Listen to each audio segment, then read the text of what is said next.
স্ত্রীর গায়ে হাত তোলা, স্ত্রীকে মেরে জখম করা, স্ত্রীর দেহকে ক্ষতবিক্ষত করা, এটা করে যদি কোনো পুরুষ নিজেকে বীর পুরুষ মনে করে, হি ইজ অ্যাবসলিউটলি রং। বরং সে বীর পুরুষ নয়, সে কাপুরুষের সন্তান। যুবক ভাইরা, ঠিক কিনা বলেন? স্ত্রী আপনার সবচেয়ে খারাপ হতে পারে। She can be characterless, she can be type of prostitute. সে পদ্মার মতো নারী হতে পারে, সবচেয়ে জঘন্য, সবচেয়ে নষ্টামি হতে পারে আপনার বউ। বাট এর মানে এটা নয় যে আপনি আপনার বউকে পিটিয়ে রক্তাক্ত করবেন। নো, এটা ইসলাম এলাও কখনো করে না। আপনার বউ পৃথিবীর সবচেয়ে খারাপ হলে আপনাকে সবচেয়ে ভালো হওয়া লাগবে। যুবক ভাইরা, ঠিক কিনা বলেন? ভালো মানে আপনি গায়ে হাত তুলবেন, ধমক দেন, দুই একটা বাজে কথা বললে বলা হয়ে যায় রাগের মাথায়, ঠিক আছে, বাট আপনি গায়ে হাত তুলবেন না। রড দিয়ে অনেক স্বামী স্ত্রীকে প্রহার করে না।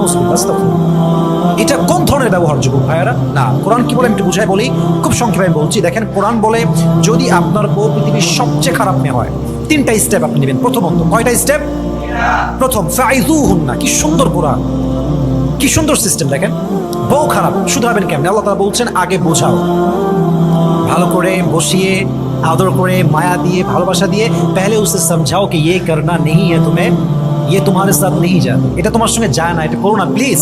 ট্রাই টু আন্ডারস্ট্যান্ড, একটু বোঝা ট্রাই করো, বোঝান আপনি তাকে। যদি তাও না বোঝে, ওয়াহজুরুহুন্না ফিল মাদাজি', change the bed, room change করেন, বেড চেঞ্জ করেন। সে এক জায়গায় শোবে, আপনি আর এক জায়গায় শোবেন। মাঝে মাঝে দূরত্বের মাঝেও একজন মেয়ের শিক্ষা হয়ে যায় যে আমি আমার স্বামীর সঙ্গে অন্যায় কাজ করছি, ঠিক কিনা বলেন যুবক ভাইরা? যদি তাও সে ঠিক না হয়, এবার কোরআন বলছে ওয়াদরিবুহুন্না, এরপর তুমি তাকে প্রহার করো।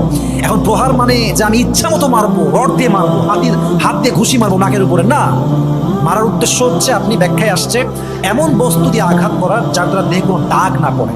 যেমন আপনি কোল বালিশ দিয়ে মারতে পারেন নর্মালি, খুবই আস্তে, জোরেও আবার না। তাহলে বোঝা গেল ইসলাম জুলুমকে জায়েজ করে নাই, ইসলাম সব জায়গায় সুন্দর সমাধান দিয়েছে, ঠিক কিনা বলেন যুবক ভাইরা? সর্বশেষ কথা হচ্ছে, এইরকম ইস্যু যত বাংলাদেশে আসে, আমরা দেখেছি পুরুষের ক্ষেত্রে এক নিয়ম, নারীর ক্ষেত্রে হয় আরেক নিয়ম। যদি কোনো নারী তার পুরুষের, অর্থাৎ তার স্বামীর, দেখবেন যে মাঝে মাঝে নিউজ হয় যে অমুক বউ তার স্বামীর অন্ডকোষ কেটে ফেলেছে, তারপরে অন্ডকোষ কি করে ফেলে